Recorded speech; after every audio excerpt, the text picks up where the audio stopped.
Would you take the trio of Scottie Scheffler, Rory McIlroy and Brooks Koepka or the rest of the field at the PGA Championship? USA Today Sports. Welcome back to SI Golf's Fact or Fiction, where we hope we're better at picking golfers than horses in Kentucky. Once again, we're here to debate a series of statements for writers and editors to declare as fact or fiction along with a brief explanation. Responses may also, occasionally, be neutral since there's a lot of grey area in golf. Do you agree or disagree?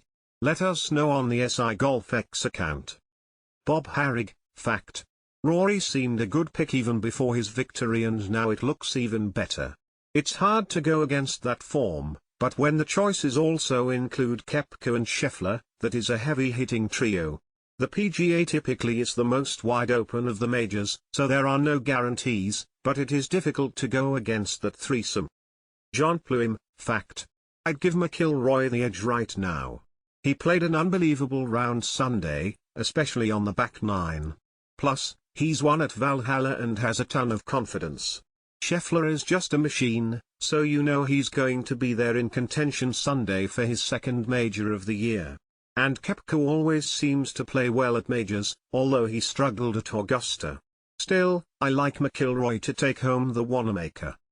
Jeff Ritter, fiction. Love that trio but I'm targeting Jon Rahm, Cam Smith and Xander Schauffele for this one. John Schwab, fiction. As much as I hate going against Scheffler these days, this field is too stacked. I can make a case for probably a dozen other players, and I'm on the record for Max Homa bagging his first major. Bob Harrig, fiction.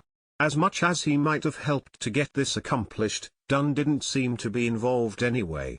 He admitted as much in his resignation letter. Had he been allowed to see it through, perhaps there might already be a deal. But this has been in limbo for months. And he wasn't part of it. John Pluim, fact. This whole process has been unpredictable, leaving us to ponder whether LIV and the Tour really wanted to do a deal. Now that Dunn has resigned, I think a deal becomes even more unlikely despite the presence of Tiger helping to get an agreement to the finish line. Jeff Ritter, fact. Dunn was one of the few people who did in-person negotiations with PIF and set the stage to get future talks going. The fact that he departed in this way, at this time, is a clear sign those talks are not advancing. John Schwab, fact. I simply don't trust players to get this done, and I'm having a hard time seeing where the leadership is outside of them. Casting aside Dunn feels like a very misguided move. Bob Harrig, fact.